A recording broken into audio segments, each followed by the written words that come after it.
Hello everyone, आज हम पढ़ने वाले हैं lesson number 2 of book beehive and the name of the lesson number 2 is the sound of music. और इसका आज हम सेकंड पार्ट फिनिश करने वाले हैं। पहला पार्ट हम फिनिश कर चुके हैं जो एवलिन ग्लीनी के ऊपर था, और आज हम पढ़ने वाले हैं पार्ट 2 जो है the shehnai of Bismillah Khan. So lesson को शुरू करते हैं। बिफोर यू रीड, मतलब आप लेसन पढ़ें उससे पहले आपको यहाँ कुछ हिंट दिया होता है या चैप्टर से रिलेटेड चीज़ें बताई गई होती हैं। तो यहाँ लिखा है do you know this people, क्या आप इन लोगों को जानते हैं। What instruments do they play, और ये किस प्रकार के इंस्ट्रूमेंट्स को प्ले करते हैं। सो यहाँ पर कुछ म्यूजिशियन हैं और वो अपने इंस्ट्रूमेंट्स के साथ दिखाए हुए हैं। सो आप उनको पहचान सकते हैं। आगे बढ़ते हैं।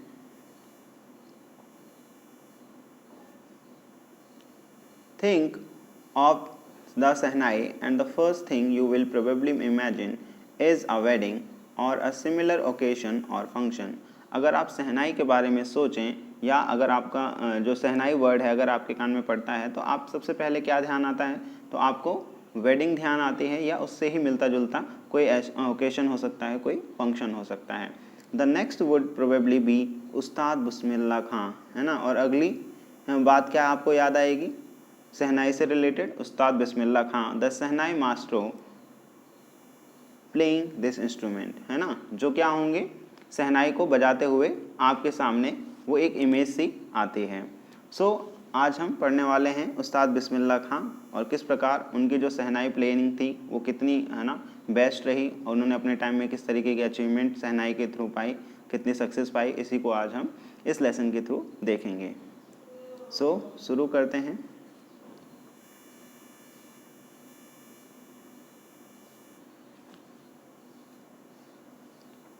Emperor Aurangzeb banned the playing of a musical instrument called pungi in the royal residence for it had a shrill unpleasant sound। जो एम्परर औरंगजेब थे यानी कि राजा औरंगजेब, उन्होंने रॉयल रेजिडेंस के आसपास पुंगी टाइप के इंस्ट्रूमेंट को बैन कर दिया था, बंद कर दिया था कि आप इसे नहीं बजाएंगे क्योंकि इसका जो साउंड था वो अनप्लेजेंट था और श्रिल था। श्रिल का मतलब होता है कर्कश से, इसीलिए इसे बंद कर दिया गया था। Pungi became the generic name for reeded noise makers, है ना। तो पुंगी हो गया था जो भी रीडेड नॉइज मेकर थे यानी कि जो फूक करके बजाए जाने वाले इंस्ट्रूमेंट थे उन सभी को पुंगी कहा जाता था। Few had thought that it would one day B revived, है ना। कुछ लोगों ने सोचा कि भाई इसको जरूर एक दिन रिवाइव किया जाएगा, एक तरीके से दोबारा से मेन स्ट्रीम में लाया जाएगा, प्रचलन में लाया जाएगा। A barber of a family of professional musician, एक नाई था, वो एक प्रोफेशनल म्यूजिशियन की फैमिली से बिलोंग करता था। Who had access to the royal palace, और उसका दरबार तक भी आना जाना था। Decided to improve the tonal quality of the pungi, है ना। तो उसने तय किया कि वो क्या करेगा, टोनल क्वालिटी यानी कि जो उससे साउंड निकलता है पुंगी से, उसकी जो टोन है उसको वो सुधारेगा, ठीक करेगा। He chose a pipe with a natural hollow stem, उन्होंने एक पाइप को चूज़ किया जो क्या था, नेचुरली होलो था। होलो का मतलब अंदर से वो पाइप खोखला था। That was longer and broader than the pungi, है ना, और जो कि पुंगी से लंबाई में बड़ा और मोटाई में ज़्यादा था। And made 7 holes on the body of the pipe, और उस बार्बर ने क्या किया, उस पाइप पर 7 होल्स बनाए, 7 छेद बनाए। When he played on it, और जब उसने उस इंस्ट्रूमेंट को बजाया, closing and opening some of these holes, है ना, उसके कुछ होल्स को वो खोलता और कुछ होल्स को वो बंद करके जब उसे वो बजाता था तो सॉफ्ट एंड मेलोडियस साउंड्स वर, है ना। तो उससे कैसा संगीत निकल रहा था, सॉफ्ट और मेलोडियस यानी कि मधुर संगीत निकल रहा था।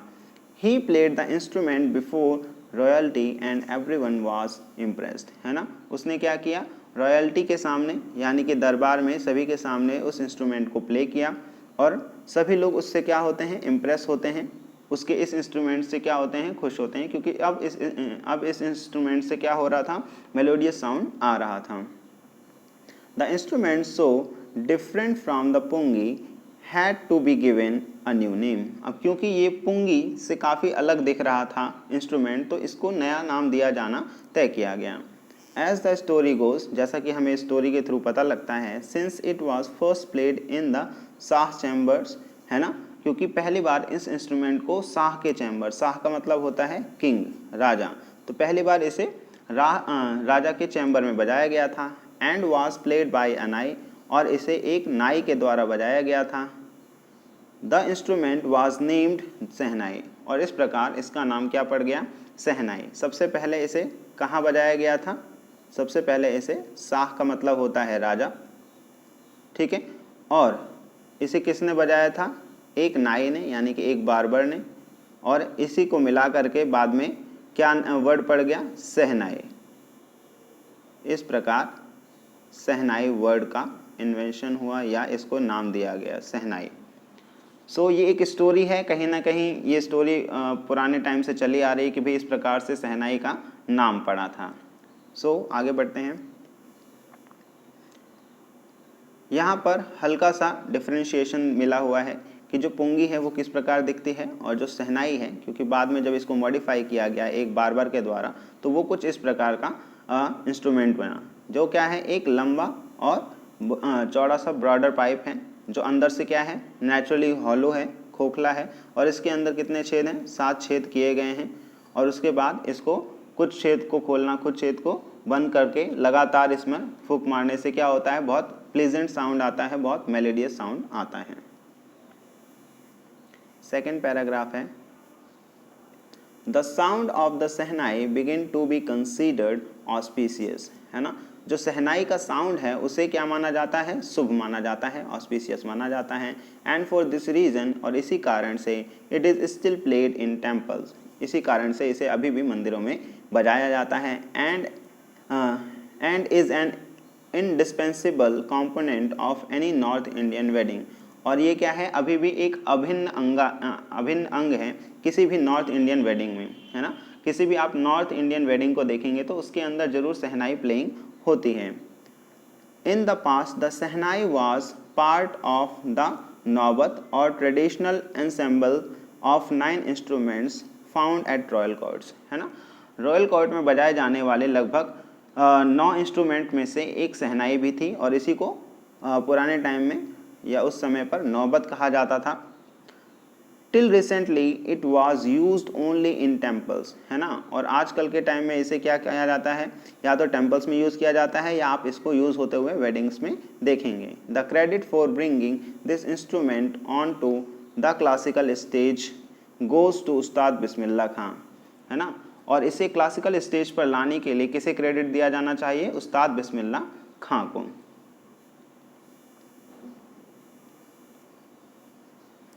As a 5-year-old Bismillah Khan played gilli danda, जब वे 5 साल के थे वे गिल्ली डंडा खेला करते थे।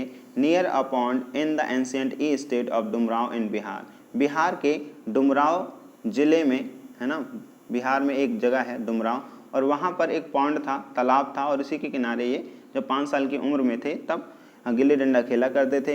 He would regularly go to the nearby Bihari ji temple to sing the Bhojpuri chaita, है ना, और वो पास के ही एक बिहारी जी टेम्पल जाया करते थे और वहाँ पर भोजपुरी चैता गाया करते थे। At the end of which he would earn a big laddoo, है ना, और जब चैता खत्म होता था या वो जो पूजा थी वो जब खत्म होती थी तो इन्हें एक बड़ा सा भारी लड्डू मिलता था जो लगभग 1.25 kg का था ना, 1.25 kg का था। A prize given by the local maharaja, है ना, और एक ऐसा प्राइज था, एक ऐसा इनाम था जो वहाँ के लोकल महाराजा द्वारा इनको दिया जाता था। दिस हैपेंड 80 years ago, और ये कब हुआ था, लगभग 80 साल पहले। And the little boy has travelled far to earn, है ना, और तब से इनकी यात्रा इनकी बहुत लंबी रही, इनका जो जीवन है ना की यात्रा है वो लंबी रही, और है ना, इन्हें क्या मिला, the highest civilian award in India, the Bharat Ratna, है ना। इनकी लाइफ की जर्नी में ये सब होते जाते धीरे धीरे एंड में इन्हें क्या मिला, भारत रत्न, इनकी अचीवमेंट के लिए, इनकी शहनाई प्लेइंग के लिए, ठीक है। Born on 21st March 1916, Bismillah belongs to a well-known family of musicians from Bihar, है ना। बिहार की एक वेल नोन म्यूजिशियन की फैमिली थी और इसी फैमिली से बिस्मिल्लाह खां बिलोंग करते थे। इनका जन्म 21 मार्च 1916 को हुआ था। इनके ग्रैंडफादर रसूल बख्श खान, है ना, was the shehnai Nawaz of the Bhojpur Kings court, है ना। इनके जो दादाजी थे रसूल बख्श खान, वो भोजपुर किंग के कोर्ट में क्या थे, सहनाई नवाज थे, यानी कि वहाँ पर ये सहनाई प्लेइंग किया करते थे। हिज फादर पैगम्बर बख्श, इनके पिताजी Paigambar Bakhsh, and the other paternal ancestors were also great shehnai players, है ना। इनके पिताजी हो गए, इनके चाचा जी हो गए, और जितने भी पैटर्नल एंसेस्टर्स थे वे ग्रेट सहनाई वादक थे, है ना, प्लेयर थे।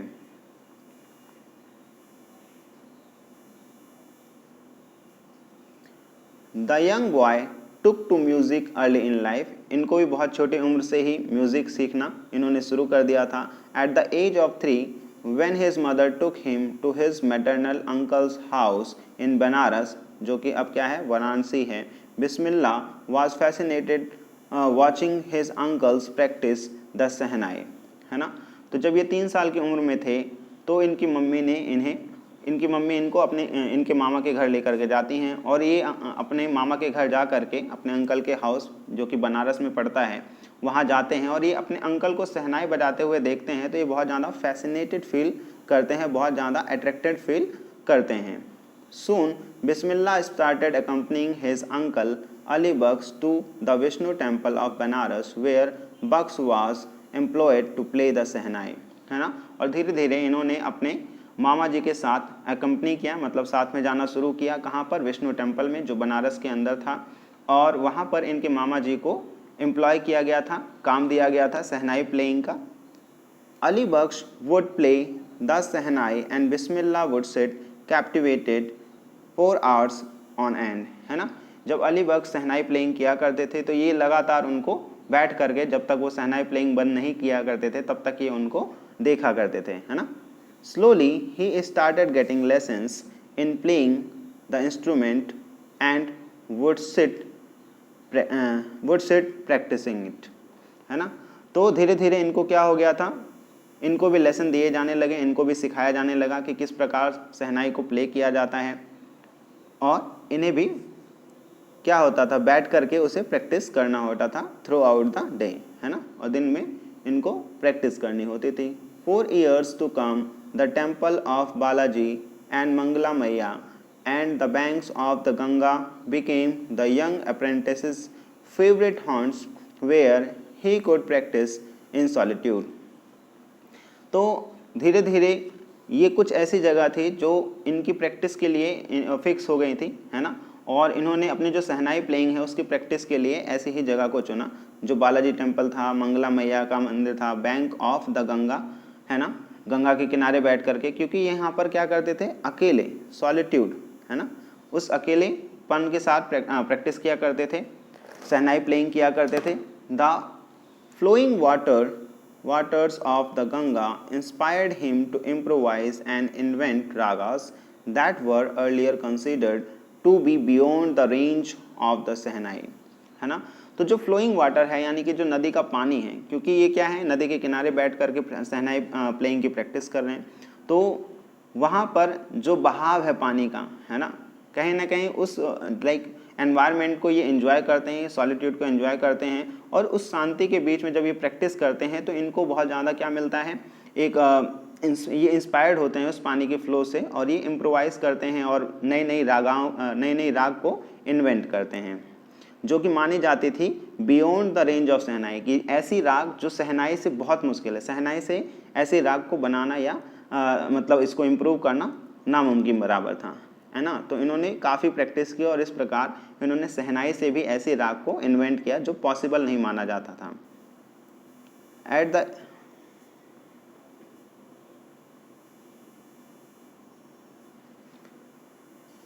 At the age of 14, Bismillah accompanied his uncle to the Allahabad music conference, है ना। 14 साल की उम्र में बिस्मिल्लाह अपने चाचा जी के साथ इलाहाबाद म्यूज़िक कॉन्फ्रेंस में जाते हैं, एंड यहाँ पर अंकल उनके मामा जी हैं, बेसिकली चाचा जी नहीं। At the end of his recital Ustad Faiyaz Khan patted the young boys back and said work hard and you shall make it, है ना। तो जब वो कॉन्फ्रेंस ख़त्म होती है तो वहाँ पर उस्ताद फैयाज़ खान आए हुए थे, वो उनको उनकी पीठ थपथपाते हैं बिस्मिल्लाह खां की और कहते हैं कि बेटा इसी तरीके से लगे रहो और एक दिन आप ज़रूर सफल होंगे। With the opening of All India Radio in Lucknow in 1938 came बिस्मिल्लाह's big break, है ना। जब ऑल इंडिया रेडियो की शुरुआत हुई 1938 में लखनऊ में, तो वहाँ पर बिस्मिल्लाह खां को पहला बिग ब्रेक मिला, पहली अपॉर्चुनिटी मिली। He soon became an often heard shehnai player on radio, है ना। तो रेडियो पर अक्सर अब उनको सुना जा सकता था, है ना। वो अलग अलग चैनल पर रेडियो पर सुने जाते थे, अलग अलग प्रोग्राम में उनको इनवाइट किया जाता था शहनाई प्लेइंग के लिए। When India gained independence on 15th August 1947, Bismillah Khan became the first Indian to greet the nation with his शहनाई। जब 15 अगस्त 1947 को इंडिया को आज़ादी मिली तो बिस्मिल्लाह खां पहले ऐसे व्यक्ति थे जिन्होंने अपने नेशन को ग्रीट किया, वेलकम किया विद हिज शहनाई, है ना, बधाई दी। He poured his heart out into राग काफ़ी from the Red Fort to an audience which included Pandit Jawaharlal Nehru, who later gave his famous Tryst with Destiny speech, है ना।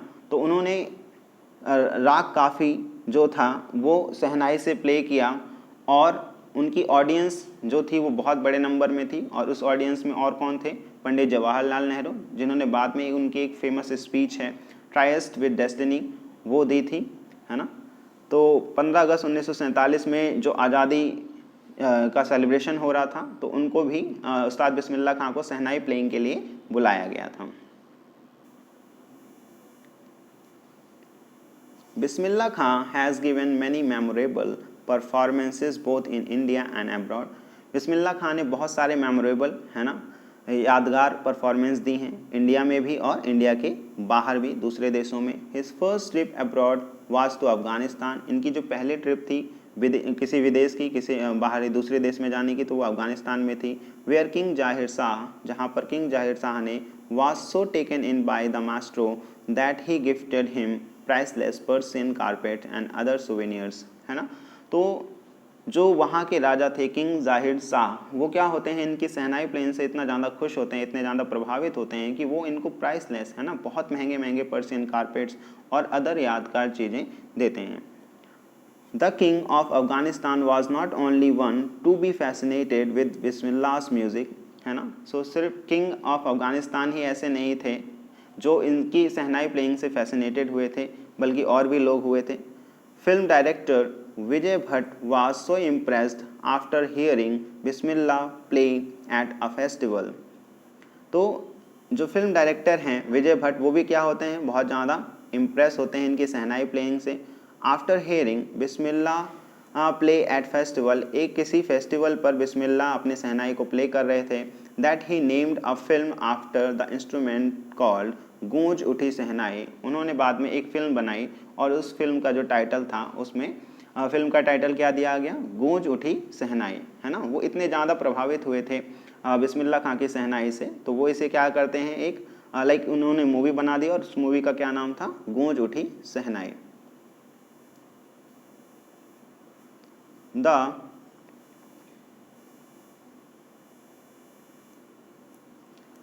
The film was a hit and one of Bismillah Khans composition दिल का खिलौना है टूट गया turned out to be a nationwide chart buster, है ना। जो मूवी थी वो हिट हुई और उसमें एक सॉन्ग था जिसमें बिस्मिल्लाह खां की शहनाई का जो म्यूज़िक था वो यूज़ किया था और वो भी क्या था, एक बहुत पॉपुलर सॉन्ग बना जिसका नाम था दिल का खिलौना है टूट गया। Despite this huge success in the celluloid world, Bismillah Khan's ventures in film music were limited to 2, है ना। हालांकि इनका जो म्यूज़िक था, इनका जो शहनाई प्लेइंग थी वो इतनी बढ़िया थी, बट म्यूज़िक की इंडस्ट्री में जो फिल्म की इंडस्ट्री है ना, इसके अंदर इनको ज़्यादा कुछ नहीं इन्होंने ज़्यादा कुछ नहीं किया। इन्होंने खाली जो इनकी लिमिटेशन थी वो 2 ही मूवी तक रही, 2 ही गाने तक रही। ऐसा क्यों है, क्योंकि ये जो चमक धमक वाली दुनिया है, जो आर्टिफिशियलिटी है ना, वो इस चीज़ को पसंद नहीं करते और एडजस्ट नहीं कर पाते, इसीलिए इन्होंने इस चीज़ को मना कर दिया। विजय भट्ट गूंज उठी सहनाई एंड विक्रम श्रीनिवासस Kannada venture Sanadhi Appanna I just can't come to terms with the artificiality and glamour of the film world, he says with emphasis, है ना। तो इनका खाली दो ही मूवी में म्यूजिक है, एक है गूंज उठी सहनाई जो कि विजय भट्ट की है और दूसरी है श्रीनिवास की कन्नड़ा फिल्म जो है सनाधि अपन्ना। इसके अंदर भी इन्होंने म्यूजिक दिया था अपनी सहनाई का, बट इन्होंने जोर डालते हुए एम्फेसिस करते हुए ये बात कही कि जो फिल्म इंडस्ट्री है उसमें बहुत ज़्यादा आर्टिफिशियलिटी है, बनावटीपन है और बहुत ज़्यादा ग्लैमर है और इसलिए मैं इस इंडस्ट्री के साथ एडजस्ट नहीं कर पाऊँगा, है ना। इसलिए ये बिल्कुल पसंद नहीं करते थे फिल्म इंडस्ट्री को।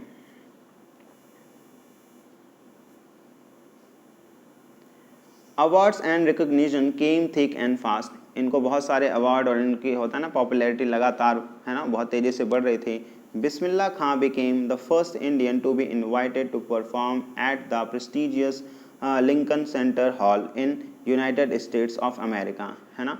ये एक पहले इंडियन थे जिनको इनवाइट किया गया था परफॉर्म करने के लिए लिंकन सेंटर हॉल जो कि यूनाइटेड स्टेट्स में है। He also took part in the world exposition in Montreal, in the Cannes art festival and in Osaka trade fair, है ना। बहुत अलग अलग कंट्रीज़ में अलग अलग फेस्टिवल्स में इन्होंने पार्टिसिपेट किया, अपने सहनाई प्लेइंग की। So well known did he became internationally that an auditorium in Tehran was named after him, तहर मौसीकी उस्ताद बिस्मिल्लाह खां, तहर मौसीकी उस्ताद बिस्मिल्लाह खां। तो इनके बारे में कहा गया है कि ये इंटरनेशनली इतने ज़्यादा फेमस हो गए थे कि तेहरान में एक ऑडिटोरियम है और उस ऑडिटोरियम का नाम इन्हीं के नाम पर रखा गया है। इस ऑडिटोरियम का क्या नाम है? तहर मौसीकी उस्ताद Bismillah Khan. National award like the Padma Shri, the Padma Bhushan and the Padma Vibhushan were conferred on him, है ना। और इनको किस किस अवार्ड से नवाजा गया था? तो पद्मश्री है, पद्म भूषण है और पद्म विभूषण, है ना। और लास्ट में एक भारत रत्न जो सबसे हाईएस्ट सिविलियन अवार्ड है इंडिया का, वो भी इनको मिला। In 2001 Ustad Bismillah Khan was awarded India's highest civilian award the Bharat Ratna, है ना। और इनको 2001 में हाईएस्ट सिविलियन अवार्ड मिला था जो कि क्या है? Bharat Ratna. With the coveted award resting on his chest and his eyes glinting with rare happiness he said, है ना। तो वो क्या करते हैं? उस अवार्ड को अपने चेस्ट के ऊपर रखते हैं और उनकी आंखों में एक रेयर हैप्पीनेस है, एक रेयर हैप्पीनेस के साथ वो क्या कहते हैं? All I would like to say, हैं, बस मैं इतना ही कहना चाहता हूँ, टीच योर चिल्ड्रन म्यूजिक, कि अपने बच्चों को म्यूजिक सिखाओ। This is Hindustan's richest tradition, और ये हिंदुस्तान का क्या है? रिचेस्ट ट्रेडिशन है। Even the west is now coming to learn our music, यानी कि दूसरे देशों से भी लोग हमारे देश में म्यूज़िक आकर के सीख रहे हैं। तो इनका कहना था कि आप अपने बच्चों को क्या करिए? म्यूज़िक सिखाइए, और ये क्या है? हिंदुस्तान का रिच ट्रेडिशन है। In spite of having traveled all over the world, Khan Sahab, as he is fondly called, is exceedingly fond of Benares and Dumrao, and they remain for him the most wonderful towns of the world, है ना। हालांकि उन्होंने संसार में बहुत अलग अलग देशों में यात्राएं की थी, लेकिन फिर भी उनके लिए सबसे ज़्यादा जो पसंदीदा जगह थी वो क्या थी? बनारस और दुमराव। दुमराव जो है बिहार में पड़ता है, तो यही दो जगह इनकी क्या थी? सबसे ज़्यादा पसंदीदा है और ये यहीं पर अपना समय बिताना चाहते हैं। A student of his once wanted him to head a Sehnai school in USA, and the student promised to recreate the atmosphere of Benares by replicating the temples there, है ना। एक इन्हीं का स्टूडेंट था जिसने क्या कहा कि भाई मैं यूएसए में एक स्कूल सहनाई स्कूल खोलना चाहता हूँ और मैं चाहता हूँ कि आप उस स्कूल को क्या करें? हेड करें। और उस स्टूडेंट ने ये भी प्रॉमिस किया कि मैं वहाँ पर बिल्कुल यहाँ बनारस जैसा ही माहौल क्रिएट कर दूंगा, वहाँ पर छोटे छोटे टेंपल बना दूंगा, छोटे छोटे मतलब लाइक बनारस की तरह ही टेंपल क्रिएट कर दूंगा, ताकि, है ना, बिल्कुल यहाँ बनारस जैसा ही फील आपको आए। But Khan sahab asked him if he would be able to transport river Ganga as well. तो खान साहब ने उस स्टूडेंट से कहा कि क्या तुम गंगा नदी को भी आप वहाँ ले जा सकते हो।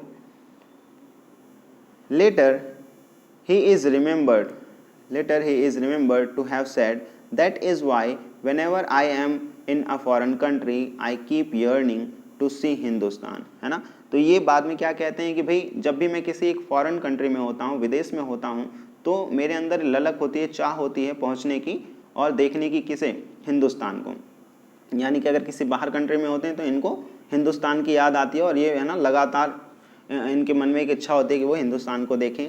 अगर वो भारत में ही हैं, मुंबई में, मान लो किसी और शहर में है, I think of only Banaras, तब इनको सिर्फ बनारस याद आता है। द होली गंगा, सिर्फ जो होली गंगा है, पवित्र नदी गंगा, वो याद आती है।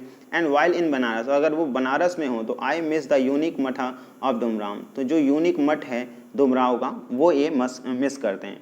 तो ओवरऑल इनका कहना है कि ये दो जगह जैसे कि बनारस हो गया और डुमराव, ये बहुत ज़्यादा मिस करते हैं। अगर ये कहीं बाहर हैं तो इनको है ना बहुत जल्दी होती है, बहुत ज़्यादा चाह होती है कि भाई मैं पहुँचूँ जितना जल्दी हो सके।